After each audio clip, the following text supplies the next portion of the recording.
Council may be the youngest of all United Nations bodies, but it upholds United Nations' long-standing commitment for the protection and promotion of human rights. This particular position makes the task of the Council most challenging. As the saying goes that justice delayed is justice denied. 2 generations of Kashmiri people have been denied justice. Their human rights trampled as they voice their demand for the implementation of their right to self-determination. This right has been explicitly granted to them by the United Nations Security Council. The fundamental rights of the Kashmiri people are being suppressed under a number of draconian laws.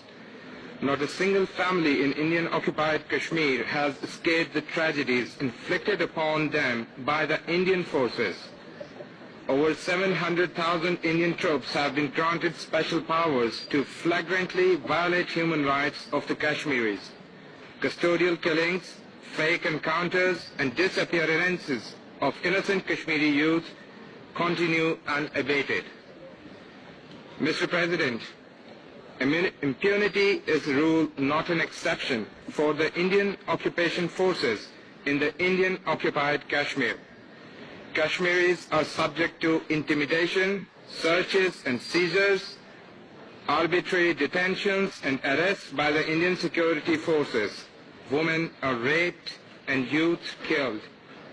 Although the Indian government and its representative regime in the valley have announced zero tolerance for human rights violations by the Indian security forces, yet the situation remains alarming.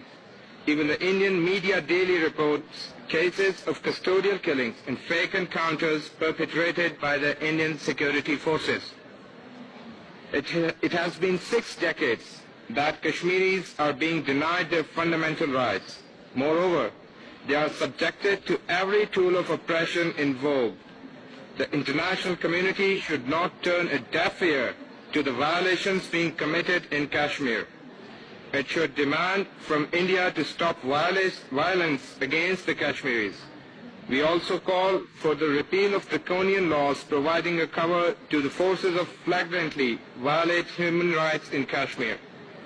We urge the Council to focus attention on the situation of human rights in Indian-occupied Kashmir.